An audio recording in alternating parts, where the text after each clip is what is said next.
আমার এই কপালে বাঘের খাওয়া মেরেছিল, আর এই হাতে মাংসটা তুলে ফেলে দিয়েছিল, এখান থেকে এই মাংসটা তুলে ফেলে দিয়েছিল, আর কপালে বাঘের খাওয়া মেরেছিল।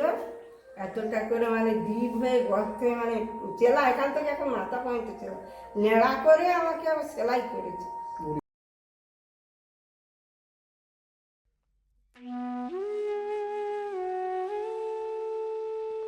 সুন্দরবন নামটা শুনলেই দু তিনটে বিষয় আমাদের সামনে আসে: বাঘ দেখা, জঙ্গল ভ্রমণ আর ঝড়ঝঞ্ঝা ঘূর্ণিঝড়।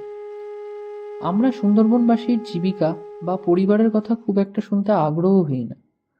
সৃজনের কাজের সূত্রে অনেকটা সময় যেহেতু আমাদের এখানেই থাকতে হয়, অনেক মানুষের সাথে আত্মিক যোগাযোগও হয়।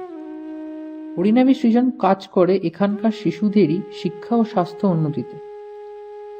আমাদের পরিচিত সুন্দরবনের প্রত্যন্ত অঞ্চলের কিছু অসীম সাহসী মানুষের সাথে আপনাদের পরিচয় করাবো, যারা বাধ্য জীবনযুদ্ধ লড়াই করতে গিয়ে বিপদের মুখে পড়ে।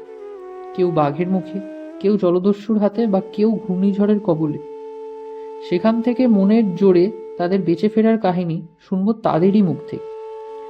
না পাওয়ার জীবনে এদের এই জীবনযুদ্ধ জয়ের কাহিনী থেকে আমাদের এই শহুরে মানুষরা অনেক শিক্ষা পেতে পারে নিশ্চিত। শুনুন তাদেরই কথা।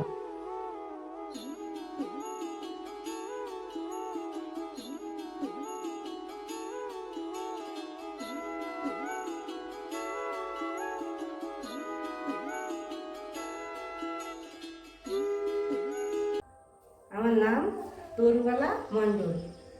আমার ঘর সোনাগাঁ 6 নম্বর বসুয়া, 6 নম্বরের ঘর। আমার বাড়ি, আমার ঘরে বাঘ এসেছিল নদী পার হয়ে, ঘরটা একটু ভিতর দিকে। বাঘ এসেছিল 2009 সালে আয়লার পরে।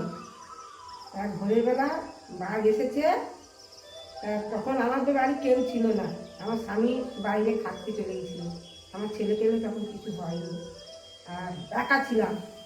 আর বাঘ এসছে, আমি ভোরের বেলা উঠেছি, উঠে ছড়া দিচ্ছি। একটা ঠাকুর মন্দিরের পাশে একটা মনসা গাছ ছিল, সেই মনসা গাছের আড়ালে বাঘটা বসেছিল। দেখে আমি বেশ বাঘের কাছ থেকে ছড়া দিয়ে দিয়ে অনেকটা দূরে সরে গেছি, আবার গাল উঠে জাম দিয়ে এসে পড়েছে আট করে।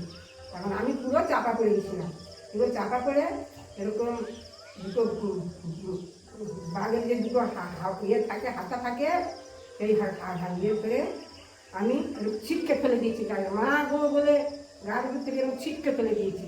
ছিটকে ফেলে দিতে বাঘটা লাফিয়ে মানে ছিটকে ওখানে উল্টে পড়ে গেল। পড়ে যেতে আমি পাশ ধাপে উঠে ঘরের মধ্যে ছুটতে চলে গেছি। চলে যেতে তারপরে বাঘটা আবার ফের পাশ সোজা হয়ে আবার আমার পিছনে এসেছিল। আমি ঘরে ঢুকে গেছি, ঘরে ঝাঁপটা ঝাঁপ করে পড়ে গেল। পড়ে যেতে আমি হুকটা লাগিয়ে দিলাম, দেওয়ার পরে তারপরে আমার গাল থেকে রক্ত ঝরঝর করে ধরে যাচ্ছে, বাঘটা চলে গেল। হ্যাঁ, আর আমি তখন আর আমার আর কোনো ইয়ে নেই, আর কেউ নেই। আমি তখন ভাবলাম যে ঘরে দৌড় দেওয়া, পাড়ার কেউ জানে না আমার বাঘে ধরেছে বলে। আমি যদি এইভাবেই থাকি, আমি তো এইখানেই পড়ে মরে যাবো। ঝপ করে বাঘ হয়ে আস্তে আস্তে আস্তে আস্তে করে মানে মদ খাবার মতন টলে টলে টলে টলে টলে টলে যাচ্ছি। গিয়ে একটা পাশের ঘরে, আমাদের সামনে একটা গ্রাম, তাদের বাড়িতে গেছি। মানে কী হয়েছে তো আমি বাবা বাঘে ধরছে, ও তখন বাঘে ধরেছে বলে তারা আবার ফের আমাকে এইসব কানি টানি কাপড় চোপড় জড়িয়ে, মাথায় হাতে জড়িয়ে, তাদের বোট ছিল, বোটে করে নিয়ে আমাকে হাসপাতালে নিয়ে গেল।